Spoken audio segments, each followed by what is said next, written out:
je to za dědina, nedaleko Hodonína. Je tam studenka kamená a v ní vodenka studená. Since Sir Divish's colours still aren't flying over Tarnberg, I suppose we'll be attacking. Just so. That István's a stubborn bastard. All right, when do we start? There's no reason to wait. Are you really ready? If you need to rest or anything, we can still wait. You won't have another chance until we've won the day. Or until your final rest. I'm ready. Glad to hear it. We're going to attack on two fronts. The north gate and the west wall, which will scale with ladders. The attack will be split into different stages. Taking the outer walls, the inner bailey, and finally the core of the castle and the tower. How are we going to attack the gate? We'll try to do as much damage as we can with the trebuchet first. Keyser claims he can even hit it directly. Even if that's true, we'll have to charge through a downpour of enemy arrows all the way to the portcullis. Portcullis? Fortunately, it's wooden, so we'll be able to break it down. But dealing with the defense in the bailey won't be easy. And what's the plan for attacking the west wall? First, we have to get men to the wall with ladders, which is no easy matter under fire, so we'll need as many men covering them as possible. As soon as the ladders are in place, our foot soldiers will run up and try to scale the wall. Once a few of them get to the battlements, we should quickly gain the upper hand. How will we take the battlements? Either by scaling the west wall, or our men at the gate will help. If they can break through, that is. And the inner bailey? That will be tough. Even if we get through the gate and into the outer bailey, we're still a long way from victory. The castle is designed so we'll be like hens in a coop to anyone with a bow on the inner battlements. We'll have to either fight our way through, or somehow get around them. What about the living quarters? There, I'm worried most about the hostages. Once we're inside, István will know defeat is inevitable, but we'll still have to fight for each and every room. I think I've heard everything I need to know. Do you want to join the attack on the walls or on the gate? Remember, many of the Skalitz men will follow you. It could make a big difference. I'll help with the attack on the walls. I'm proud of you, Henry. You've changed from an insolent pup into a tough, reliable fighter. And as God is my witness, we will kick those whore sons' arses. A village lad and an old soldier? This man must be shaking in his boots. If he's not shaking, then he doesn't know what he's got coming. Just one last thing, though. No matter how good the plan is, something always gets fucked up. Keep your eyes open and take advantage of every chance. Help your comrades, and don't go rushing in where you're outnumbered. We have to take the castle gradually, one position after another. I'll remember that. Good luck to you, Stripling. Good luck to you, old soldier. Good luck, then.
fuck's sake! Cover yourselves!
Sir, we should give the order.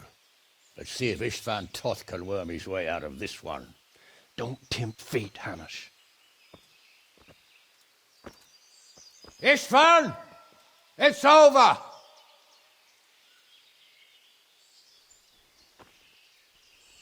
You want us to come and get you?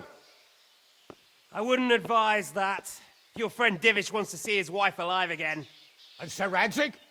Are both hostages unharmed? For now, Hanush, unless circumstances change.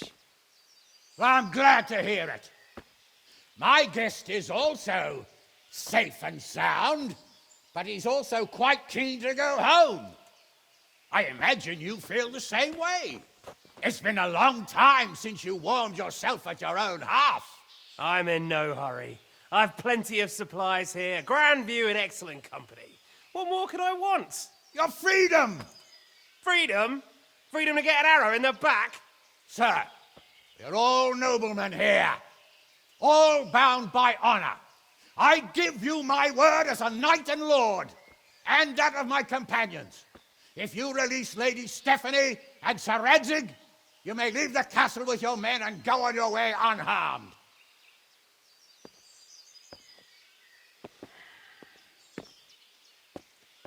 And just how far will we get? What good will it do me if your men attack us in the woods instead of here? If you give me your word of honor that you will leave and never return, I promise you safe passage to the boundary of this fiefdom. What happens after that is up to you and the will of God Almighty. Very well then, but I want a small safeguard. I'll give you her ladyship. But Radzig comes with me. I'll release him in Skalitz. Out of the question! Is our word not good enough for you? Is mine not good enough for you? I swear I'll release him when I get to a safe distance. I'll go with him, Hanush. Let the Lady Stephanie have her freedom now. Father! Don't worry, son. I trust Lord Toth's self-interest more than his word. He wouldn't be fool enough to harm me. If you're certain, Radzig. Prepare horses and supplies, and tell your men to pull back. We'll come down. You heard him. Get to work. And any man who breaks this truce answers to me. So, are you really going to let them go? My word is my bond, Henry. He's a cutthroat and a liar. Good men are dead because of him. What's to stop us from skewering him as soon as he sets foot outside? Our honor. If you let him go, he'll do the same again. Or worse. God's justice will find him. Then, he'll get a taste of my mace. If we break our word of honor, we have none. And without honor, we are nothing. Never fear. Your father will be all right. We'll hunt down those vermin yet.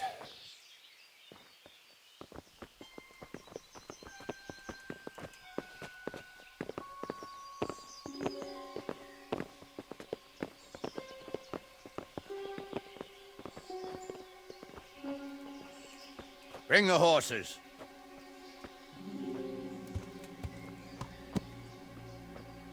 Here she is, as I promised.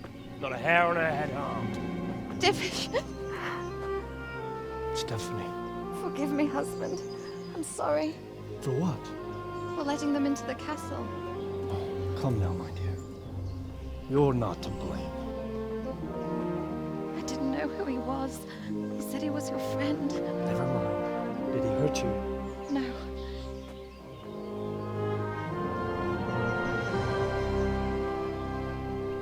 I hope your word can be trusted. Certainly more than yours. If everything goes as agreed, I'll set Radzig free in Skalitz.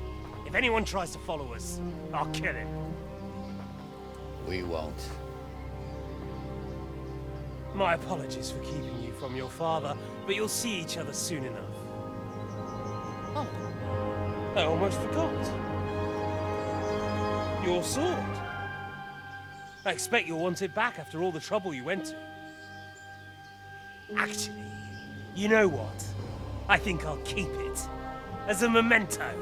This isn't over. I'll find you. I look forward to it. Yeah!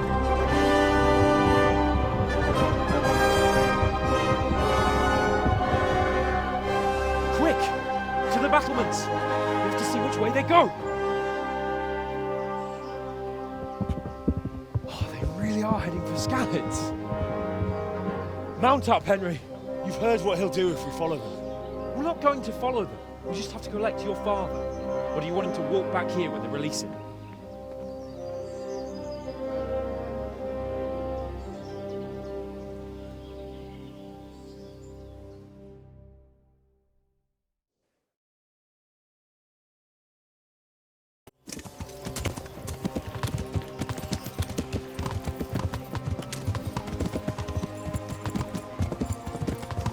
The way you found Tom, sneaking into Banning on the road, well, what a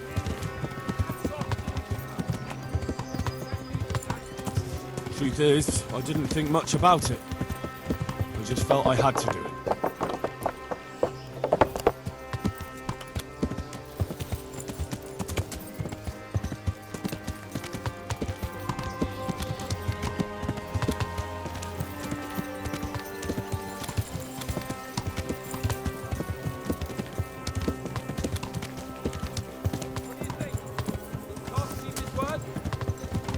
He's a noble, right? Yes, so am I. Sir Radzig will be there.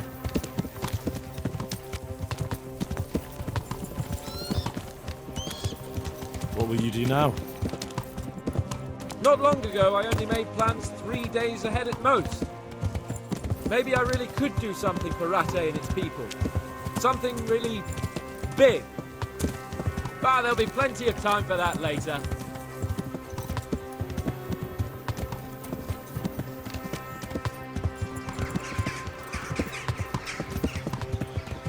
What should I say to him?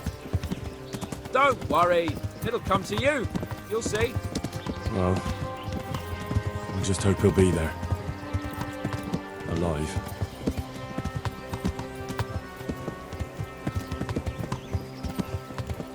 Quite a turnaround, isn't it? What do you mean? How long have we known each other? A few weeks? Something like that. Before that, I was chasing...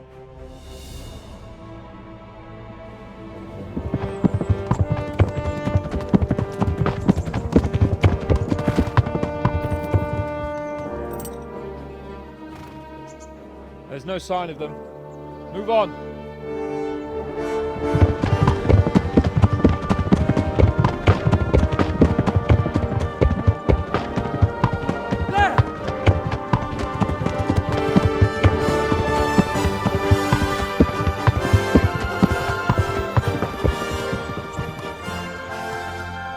I'm glad to see Istvan kept his word, sir. Not half as glad as I am, Your Grace. Well, we kept our word too. And now Toth has had his head start and he's fair game. Which way do they go? To the north, but I would be careful, Sir Hans. Fear not, Your Grace. I have twice as many men as he. Well, I won't keep you any longer. I'm sure the two of you have a lot to say to each other. Let's go!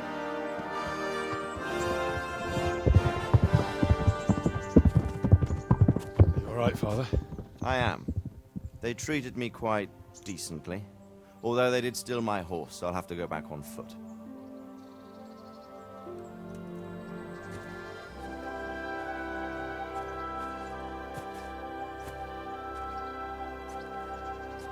It looks like it's all over. Not by a long shot. It won't be over until we get this mess cleared up. And catch that bastard. How could we let him go? Would you rather we killed him? Even if it meant Lady Stephanie and I died too? No, of course not. But what was to stop us from killing him after the exchange? Honor? Honor? If the word of honor of a nobleman could not be trusted, then he would never have agreed to the exchange. And where's the honor in abandoning your son? You know how it is. We were young. It happened. And I couldn't marry a commoner. Then your father, Martin, came along and took care of both of you. He knew it. What? That I was your father? Certainly. He was a great man. He took you as his own. And always kept an eye on you. Of that you can be sure. I know so little about his past. He told you nothing? Oddly enough, even though you don't have his blood, you're very like him. When he was around your age, he became bored of his trade and set out to see the world. He lived through many adventures, even fought in a war. In a war? Yes, in Poland, I believe. And I don't think he cared much for it. That's why he wanted me to stay at home. He spent some time in Prague, then settled in Kuttenberg. But it seems he quarreled with someone there and finally ended up here. You know the rest. I loved him, but even so, I somehow always had a feeling I didn't quite fit in. It was in your blood, I suppose.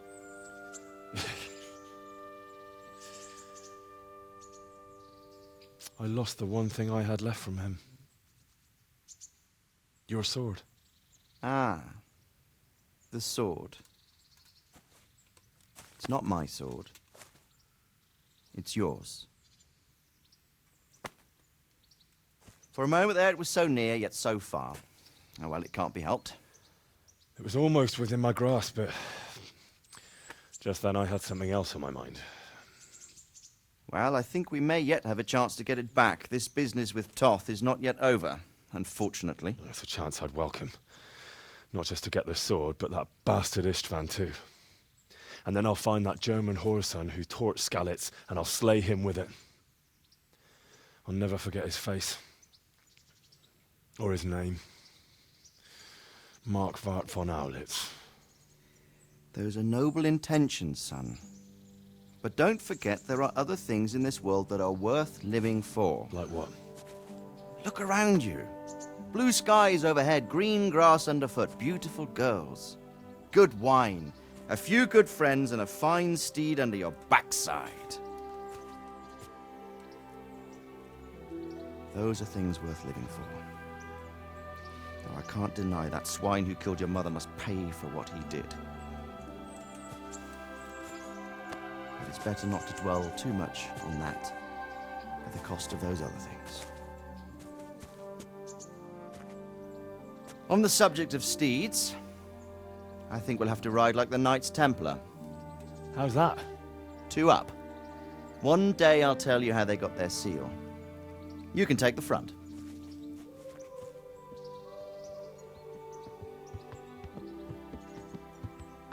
It's like I always imagined it would be, teaching my boy to ride. Although it would be better if you were a little smaller. My word, it's all go today, isn't it? I wonder who this is. I think I know. It's Margrave Jobst. The king's cousin? I wonder what he wants. I guess we'll find out soon enough.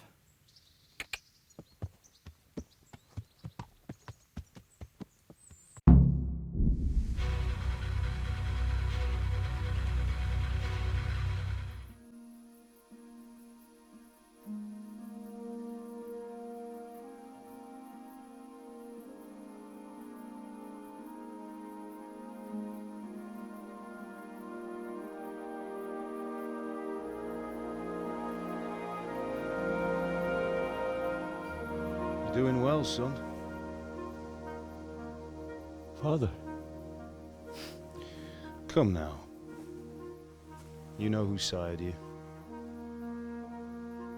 That doesn't matter now.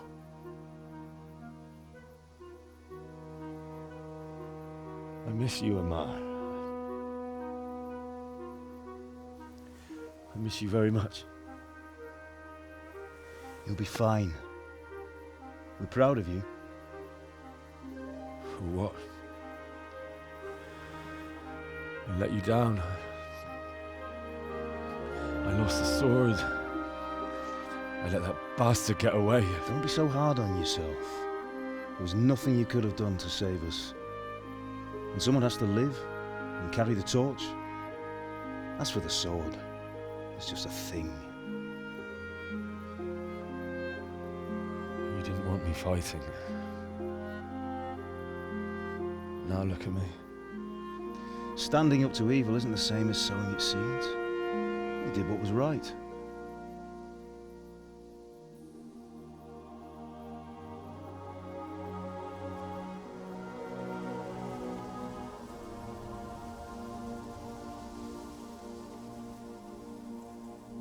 I have to leave you now.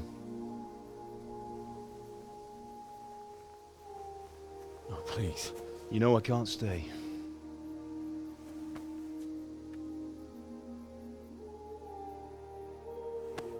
Will I ever see you again?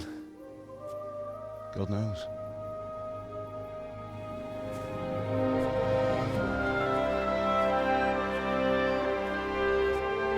Make her proud.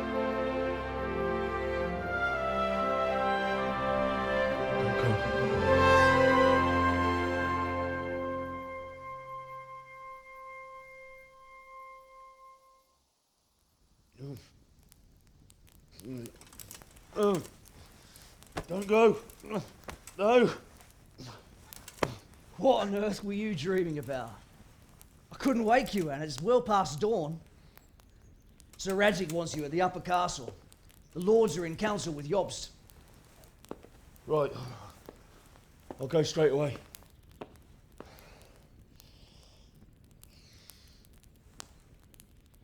What is it? It's just... I don't know how to address you anymore. All of a sudden you're Sir Radzig's son, hobnobbing with lords and ladies. And here's me, as common as muck. Oh, give over, you idiot. Do I look like a lord to you? Not really. You're as much a lord as I am a nun. And I've never looked good in a habit. Get out of here! Or I'll have you clapped in the stocks.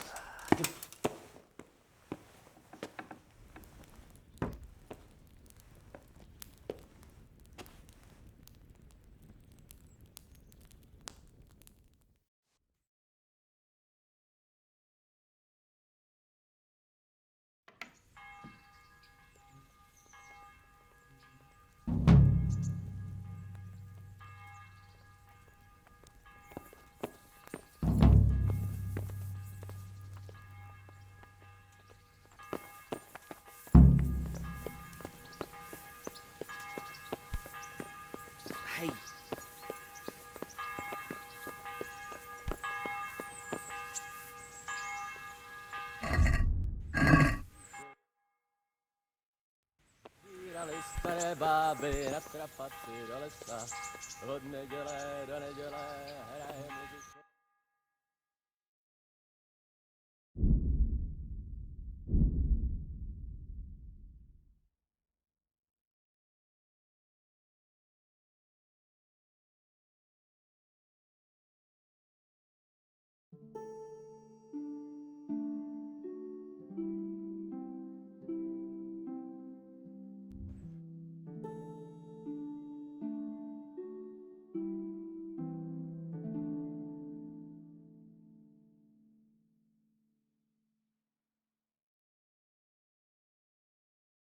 Ah, Hal. Are you going to the meeting with Margrave Jobst as well? I am. What about Istvan? I assume... That we didn't catch him? No. Because if we had, you'd be the first one to know.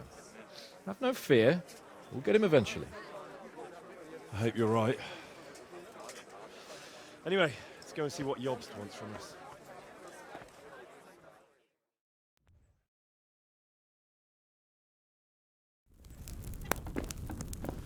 My lords, Christ's blessings on you all. And on you, Lord Capon.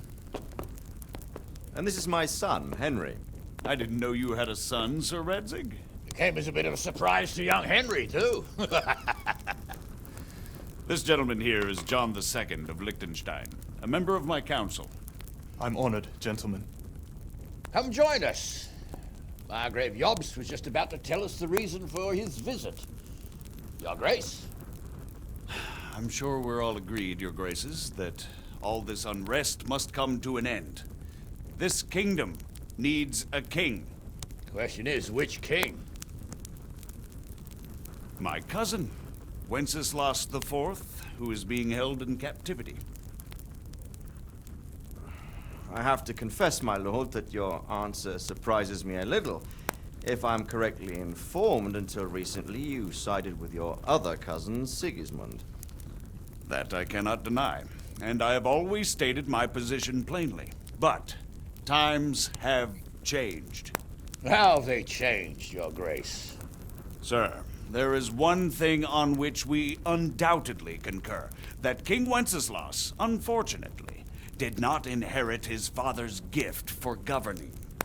Sadly, his failures have cost Bohemia, the nobles, and our whole Luxembourg family a great deal of money and effort. How did the king let it go so far, damn it? It's in his temperament. He cares only for wine, women, and the hunt. A king, in fact, who never wanted to be king. Then why didn't he just let his brother have the crown? Young sir, the crown weighs heavy when there are duties to be performed, but to surrender it means giving up great privileges too. But he did surrender power to his brother. When things started getting out of hand, Wenceslas appealed to Sigismund for help in restoring order. What, you're saying Wenceslas invited him here? This is starting to make my head spin. Actually, it makes sense when you think about it. Sigismund wanted to re-establish the power of the whole House of Luxembourg. He thought if he helped Wenceslas win the imperial crown, in return his brother would help him become the king of the Romans, and leave the actual reign of Bohemia and the empire to him. Sigismund would govern, while Wenceslas could carry on doing what he was best at, enjoying the life of the imperial court. Why wasn't Wenceslas crowned Holy Roman Emperor long ago? He was already elected king of the Romans. All he had to do was go and let the Pope put the damn imperial crown on his head. Who knows? Maybe he'd prefer hunting and consorting with bathhouse wenches to spending time with the Pope. Well, so would I must admit. Sigismund's plan seemed sound enough, but it didn't quite work out, did it? It worked for a while. He and his brother reached an agreement. Sigismund took over administration of the kingdom and began planning Wenceslas's journey to Rome for the imperial coronation. But then Wenceslas realized he would just be a puppet with a crown. I must say, Margrave Jobst, Wenceslas and Prokop behave rather like naughty children in need of a good clout about the ears. Sigismund would agree. He was already planning his rule of Bohemia, and all of a sudden, the rug was pulled from under him. I'd say he lost his patience and decided he'd drag Wenceslas to the coronation kicking and screaming if he had to. Just like a naughty child, as you say. So he abducted him and your brother Prokop too, if I heard correctly. Correct. And you helped him do it, if I heard correctly. Yes, your graces, it's true. I was there when Sigismund abducted Prokop. I thought everything could somehow be settled, that we could make my brother see sense. But Sigismund just wanted to put an end to the dispute once and for all, whatever the cost. There was nothing I could do to stop him. And that's one of the reasons why I'm here. The worst of it is that it was all for nothing. Instead of putting a stop to the revolt, it escalated it, and the result is this chaos we have today. That's true enough, sir. But I must admit now, I'm not sure what your position is. The king is incompetent, but we must protect him? The simple truth, gentlemen, is that for all of Wenceslas's faults, we have no one else. So we'll have to make do with his idleness. People like him, though. But what can we do now? Sigismund has the League of Lords behind him. Otto von Bergolf, Heinrich von Rosenberg. The situation has gotten completely out of control. Now even the nobles of the League of Lords are realizing that Sigismund wasn't the right choice. So now Bergolf is on your side. Are we to assemble an army together with him and face Sigismund on the field of battle? We're not in Hungary now. Such affairs may be settled elegantly, without unnecessary hostilities or expenses. I have negotiated an alliance with the Hungarian bishops, the Polish, and of course the Czech nobility, against Sigismund. Every day he is losing the ground under his feet, and that's why I need your help too. What kind of help, though? Sigismund has a massive army, and Rosenborg, Berghof, and Prague are behind him. Do you have an army you could face him with? But that's not what I mean at all. There's been a revolt against Sigismund in Hungary, partly due to my efforts, and now he'll have to choose whether he wants to gain the Bohemian crown, which is a very risky enterprise, or hold on to the Hungarian one. He can't have both. And there's a tough struggle awaiting him in Hungary. I'm not sure he'll win, and Rosenborg and Berghof know it too. They're not stupid. If the Bohemian nobility stands together, they will turn. We are men of little consequence, Margrave. Radzig here lost everything because of his alliance with Wenceslas. Sir Divish came within a hair of the same fate. Even Rattay is defenseless against Sigismund and the League of Lords. What's more, Your Grace, King Wenceslas languishes in captivity in Vienna. He can't rule too well from there. And what do you propose? To sit with your arms folded till the Bohemian lands are turned to ashes like Skalitz? We have to put a stop to this senseless war! And do you know, sir, what the true position of the League of Lords is? I'm not on the best of terms with them at this moment, so you'll have to ask them yourselves. Yes. Why not? I'll go and visit Berghof at his castle and we'll see what he tells me. You know, that's not such a bad idea, young sir. True. Though a little risky. I doubt Berghof would harm a blue-blooded envoy. And you can find out what he has to say about developments and what the League of Lords is planning. Then we'll decide what to do next. I'll help you compose a letter to him. I'd like Henry to come with me. Why not? He's proven himself an able investigator, and he'll also be a good bodyguard if anything should happen. And I'll send Sir John here to Kuttenberg to be my eyes and ears there. I believe both your reports will help us get a better grip on the situation. When can you set out? Just as soon as I've packed my things. Excellent. Margrave Jobst and I will draft a letter. Get ready, and we'll meet back here.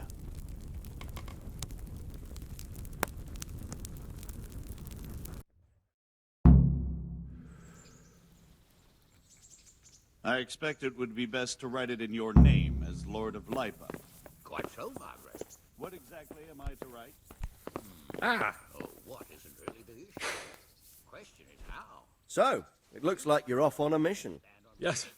I can't wait. I don't want to dampen your spirits, my boy, but watch out. These are evil times, and who knows what can happen along the way. Not to mention that Berghof is no saint. Don't worry. I know. You've shown you can fend for yourself, but do take care. You'll be traveling as Lord Capon's bodyguard. You'll be there to make sure nothing untoward happens to him. Keep your eyes peeled and your ears wide open. What Berghof tells you is one thing, but what you see may be quite another. Rest assured, Father. And don't get embroiled in anything else. Just hand over the letter, hear out his reply, and return. Yes. Very well. Berghof is at Trotsky Castle. I think you'll find it quite an eye-opener. It's one of the finest castles in the land. It's 3 days' ride from here, so unless you hit a snag along the way, you'll be back soon enough. Any questions? I'm getting a bit lost in the Luxembourg lineage. It all seems a bit too tangled. The Luxembourgs have ruled the Empire and Bohemia for almost 100 years now. Emperor Charles brought this land to prominence. When he was in power, things had never been so good. Wenceslas and Sigismund are his sons, but by different mothers. Jobst and Prokop are their cousins. They were entrusted with governing Moravia. But instead, they've been in a bitter armed feud for years. And now Sigismund's fallen out with Wenceslas. Wenceslas also had another brother, the youngest, John of Görlitz, who was most probably poisoned. They seem like a hot-blooded lot. It's hard to keep up with their affairs, since they tend to change their alliances from one day to the next. Who is he really, this Jobst? The cousin of King Wenceslas. He's the Margrave of Moravia. I admit I don't know what to make of him myself. Until recently, he was allied with the League of Lords. For a time, he even served Rupert of the Palatinate against the king. And now suddenly, he's reversed his position. I don't know what led him to do it, and one can't help being suspicious. It's best to keep a watchful eye on him, but he really is the leader of the resistance against Sigismund these days. We'll just have to see how it all turns out.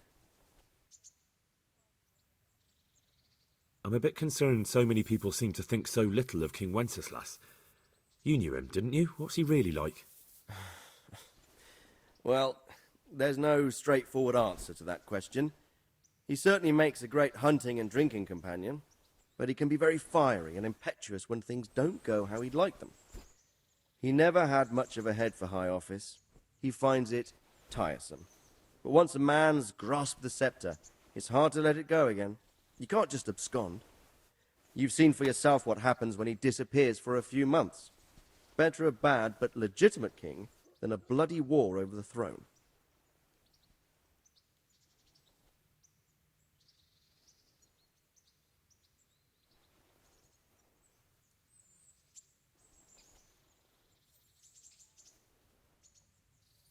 Who is this Prokop that Job spoke of? Jobst's brother, the king's cousin. He and Jobst warred over Moravian supremacy for years. Then they were allies for a while, betrayed Wenceslas and sided with Rupert of the Palatinate.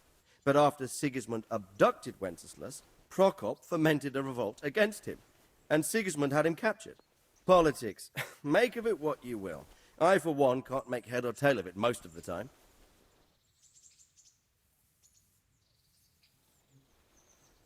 The League of Lords and that Berghoff we're off to see. Who are they exactly? The lords of the powerful houses. Heinrich of Rosenberg, Otto of Berghoff, Heinrich of Radetz, and others. They're unhappy with the way their influence declined after Wenceslas surrounded himself with the lesser orders of nobility. They abducted the king years ago and made him bow to their will. They got away with it that time, and now they've joined forces with Sigismund and done it again. But now it seems that Sigismund's behavior is starting to rub them up the wrong way, so they may well be thinking twice. We'll see what Berghoff has to say.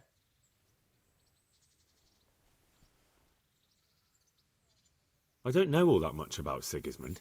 He's the king's younger brother and king of Hungary in his own right.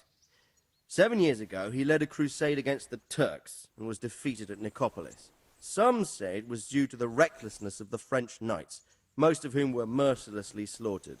Sigismund is ambitious and capable. He might well make a better ruler than Wenceslas, but he's arrogant, and to our misfortune, brutal.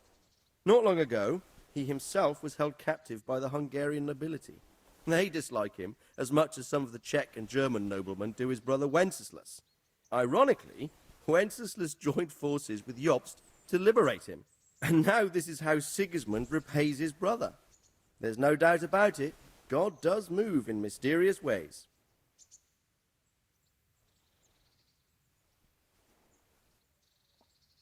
Rupert of the Palatinate. That's a name I hadn't heard before today. Rupert is the Prince Elector of the Palatinate. What's a Prince Elector? The Prince Electors are dignitaries of the Holy Roman Empire who have the right to elect the King of the Romans, who would then be crowned Holy Roman Emperor by the Pope.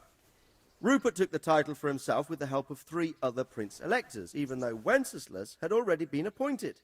Some of the nobility in the empire recognized Rupert's claim, but when he went to Rome to be crowned emperor, it turned into a fiasco.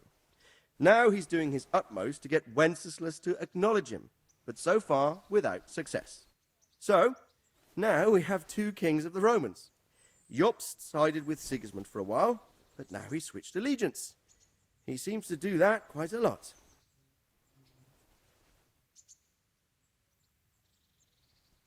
That young man, Sir John of Liechtenstein. Why is he here? The Liechtensteins are a powerful Austrian family, with estates in Austria and Moravia. Sir John sits on Jobst's council. Since the king's being held captive in Vienna, I suppose it makes sense to have a powerful Austrian house as allies. It could be very useful. That's about all. Very well. Take the letter from Sir Hanush. And good luck, son.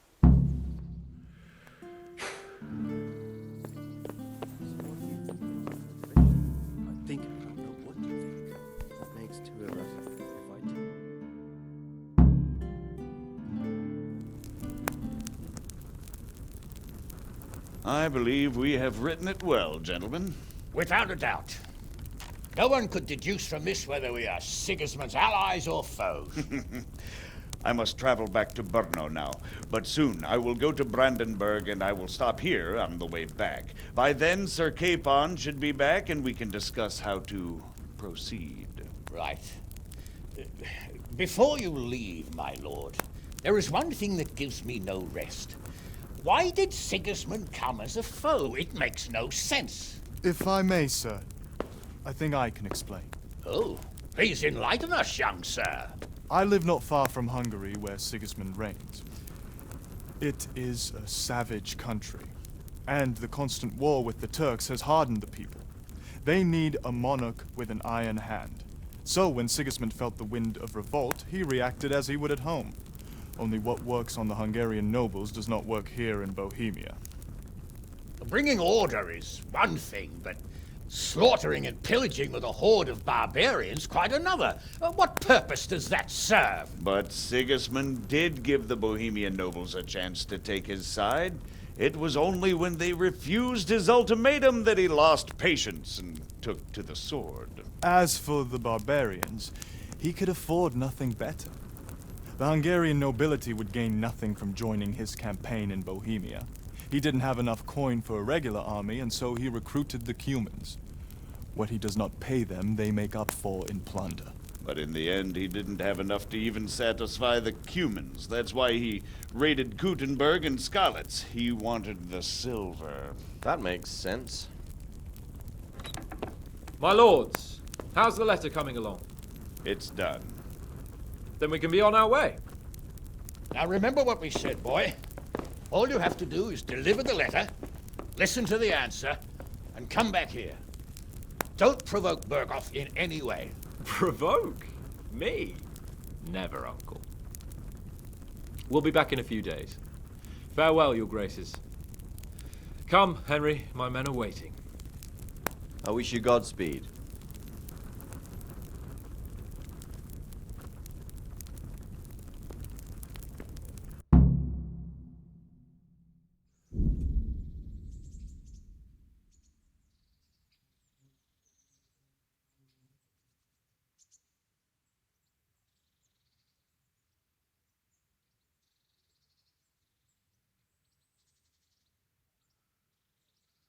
Come now, Hal. My men are mustered in the courtyard. We can get going.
So, can we set off now, Henry? Of course. I can't wait. So, to horse! The Lord of Berghoff is bound to be waiting us eagerly.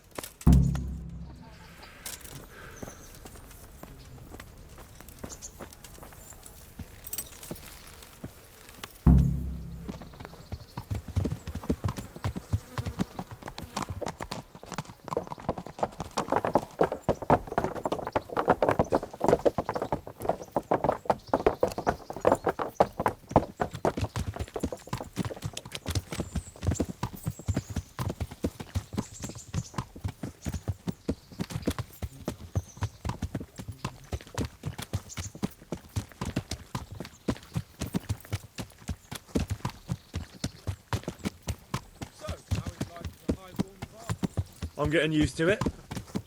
What about Rodzig? Has he accounted for not owning up to you the whole time? He explained it. All will be well, I think. Glad to hear it. It's far more acceptable for a nobleman to befriend a noble bastard than a blacksmith's son. Mind you, don't come to blows with a blacksmith, my young lord. Ah, watch what you're doing. Ow! Watch where you're going. What do you think about Sir Yobst and his plan? Well, I admit all the scheming has me a little lost. I thought Sigismund was the devil, Wenceslas a martyr, those on his side the heroes, and those against him the villains.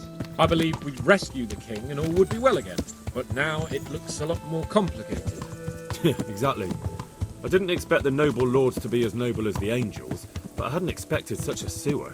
They behave like children. I can't fathom how after all this backstabbing they're somehow still on speaking terms. I don't know either. It beggars belief.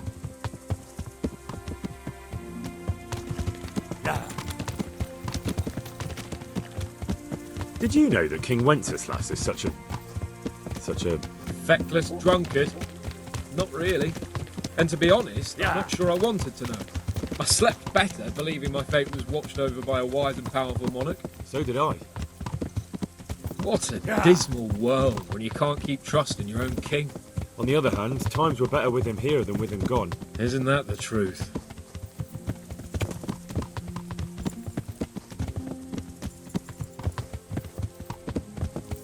What do you think of Sigismund? If I were him, I'd have had enough of my brother even sooner. But he's a monster. Look at what those hordes of his are getting up to here. What he did in Skalitz. True enough. On the other hand, if Wenceslas and Prokop hadn't double-crossed him, none of this would have happened. No one forced him to burn Skalitz. That's a fact.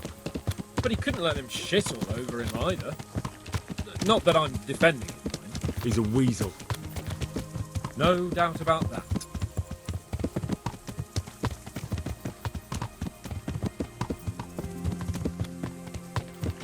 Do you know anything about Prokop? Ha! Sir Hanush could tell you a thing or two about him. Why? Last winter, a certain Sir Jan Sokol of Lamberg, a well-known knight, or robber baron to some, tried to occupy the city of Iglau, which was on the orders of none other than Prokop. And what has that got to do with Hanush? Well, he was there with him. Of course, that's not something to brag about in front of Jobst. And what was it all about? They wanted to occupy a city that was on the side of the League of Lords, but despite there being several hundred strong, they didn't take it. For one thing, they couldn't get past the Iglau women, with their pitchforks and cauldrons of hot water. I would never have thought of Sir Hanush as such a rebel.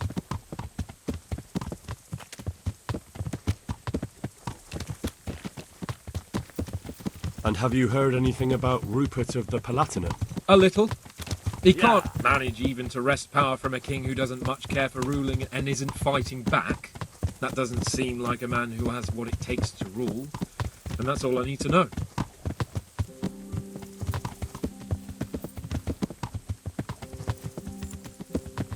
And that Berghoff we're going to see, do you know anything about him? I haven't heard much good about him, but I have a feeling that some other nobles are quite in awe of him. And his castle is apparently quite impressive. I'll be interested to see for myself.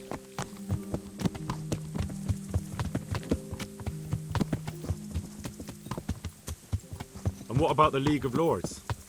Wealthy, pompous. The king doesn't seem to like them much. He's chosen to let the lesser ranks of the nobility into his circle, men like your father. I admit I don't blame him one bit. But the lords weren't happy about their lost influence, so they put their foot down. If I were Wenceslas, I'd have let them hang after they abducted me the first time. But he gave them seats at the provincial council? Little wonder they're back in their old tricks.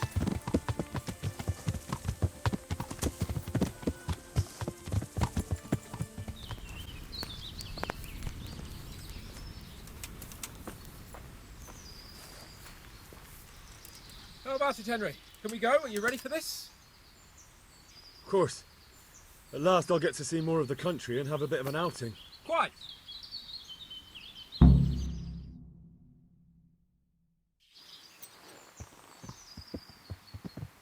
Let's get to it then. I finally have the feeling we're doing something worthwhile. We're helping to save the king. Instead of saving his drunken majesty, I'd rather find that whoreson who murdered my parents, get the sword back from him, and skewer him with it. Cheer up, Henry. I have a feeling you'll get your chance one day. and it won't be long in coming. Forward, men! Audentes fortuna juvat!